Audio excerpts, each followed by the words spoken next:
Varanasi gangrape case में अब police पर गाज गिरी है।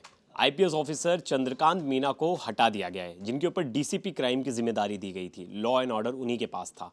अब ऐसा क्यों हुआ? 2 दिन पहले मोदी जी खुद आए थे बनारस और उन्होंने इस केस का जायजा लिया था। पूरी जानकारी जुटाई थी कि इस केस में अब तक क्या हुआ है। खुद कमिश्नर से इस विषय में बात किया था, जिसके बाद सवाल उठ रहे थे कि इतने दिनों से अगर वहाँ कोई कैफ़े चल रहा था और उस कैफ़े में कोई अवैध काम हो रहा था, जिस तरीके का जो इल्ज़ाम लग रहा है कि वहाँ सेक्स रैकेट चलाए जा रहे थे, वहाँ ड्रग्स परोसे जा रहे थे, अवैध हुक्का पार्लर्स थे जो उस एरिया में बड़े बहुत ज़्यादा एक्टिव थे, और उसमें नाम आ रहा था सीधा सीधा पुलिस प्रशासन का, कि पुलिस प्रशासन ये सब चीज़ें हो रही थी उनकी आंखों के सामने, लेकिन उन्होंने इसे कभी रोकने की कोशिश नहीं की। जब ये गैंगरेप की बात सामने आई और उसमें भी यही एंगल सामने आया कि वो एक जो सेक्स रैकेट जो मेन आरोपी है इसमें, जो मास्टरमाइंड है अनमोल, वो चलाता था और उसी के गिरोह के लोग ही ये चीज़ों में इन्वॉल्व थे। उसमें बहुत सारे लड़के थे जो कि लड़कियों को बहला फुसला कर लाते थे और नशे का आदी बना देते थे, जिसके बाद वो उसे सेक्स रैकेट के धंधे में धकेल देते थे। जब इन सब चीज़ों का खुलासा हुआ तो एक चीज़ निकल कर सामने आई कि पुलिस ने कभी इन लोगों के खिलाफ एक्शन नहीं लिया। एक बार ये जो आरोपी है अनमोल, ये जेल गया था, ये जेल से वापस आता है छूट के, ये फिर से सेक्स रैकेट का धंधा चलाना शुरू कर देता है। फिर उसके बाद ये वहाँ ड्रग्स के धंधे में भी इन्वॉल्व हो जाता है। इन सब चीज़ों की जो जिम्मेदारी होती है वो डीसीपी क्राइम की होती है, कि डीसीपी क्राइम हमेशा इस चीज़ों का मुआयना करे कि उनके एरिया में कोई ऐसी इनलीगल एक्टिविटी तो नहीं चल रही, ऑर्गेनाइज क्राइम तो नहीं चल रहा, लेकिन धड़ल्ले से ऑर्गेनाइज क्राइम उस एरिया में एक्टिव था। और जो इनके ऊपर आरोप लग रहा है कि इन्होंने, चंद्रकांत मीना ने जो आईपीएस हैं 2018 बैच के, इन्होंने टाइम रहते जब फर्स्ट डे एक्शन लेना चाहिए था तो स्ट्रिक्ट एक्शन नहीं लिया।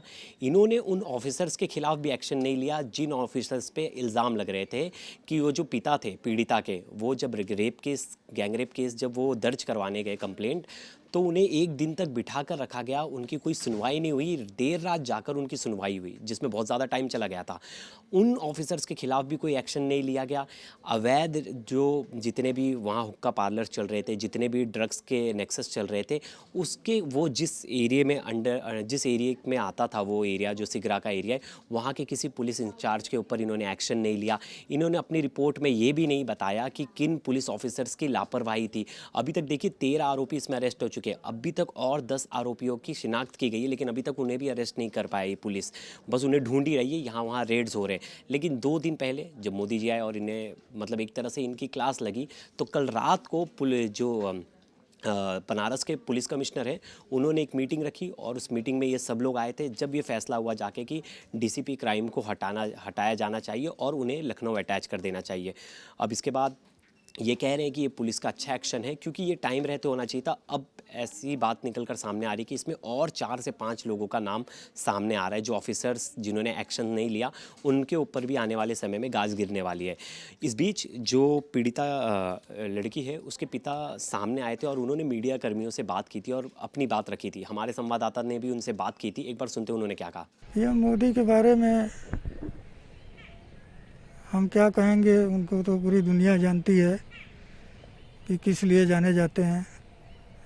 एक अच्छे इंसान भी हैं और कोई चीज़ मोदी जी अगर बोल दिए तो वो होता है, ये उनका अपना अंदाज है। उन्होंने कहा है कि जो भी इसमें अपराधी हैं, दोषी हैं, वो बख्शे नहीं जाएंगे। साथ ही साथ कड़े निर्देश भी दिए हैं अधिकारियों को। तो लग रहा है कि न्याय से आप चंद कदम ही दूर हैं, जल्द से जल्द आपको न्याय मिलेगा और जो दोषी हैं उन पर कड़ी कार्रवाई होगी। मैं यही उम्मीद करता हूँ कि मेरे साथ जो घटना हुई है वो आने वाले समय में किसी बाप, किसी बेटी के साथ ना हो। ये बहुत शर्मनाक घटना है, कड़ी से कड़ी सज़ा मिलनी चाहिए।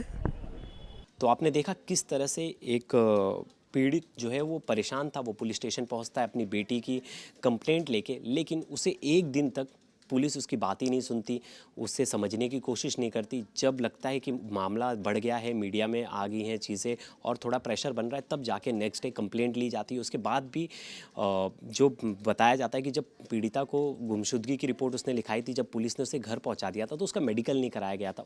उस टाइम पे ना उससे कोई पूछताछ की गई थी, ना उससे ये जानने की कोशिश की गई थी कि वो इतने दिन कहाँ थी, क्या हुआ था उसके साथ। कोई एक नॉर्मल रिपोर्ट पुलिस की तरफ से नहीं लिखी गई थी, ना लड़की से बात करने की किसी महिला कांस्टेबल या महिला पुलिसकर्मी ने कोशिश की थी। उस थाने में किसी ने भी उस महिला से बात करने की कोशिश नहीं की, उस पीड़िता लड़की से, जिसके बाद अब ये मामला बहुत ही हाईलाइट हो गया। अब हर तरफ इसी के चर्चे हो रहे थे और नेक्स्ट डे हम 2 दिन बाद देखते कासगंज में एक मामला सामने निकल कर आता है। इसलिए पुलिस पर जो इस तरह का एक्शन बनाए, ये अपने आप में मिसाल बनेगा और आने वाले टाइम में देखना पड़ेगा और कितने ऑफिसर्स के खिलाफ गाज गिरती है।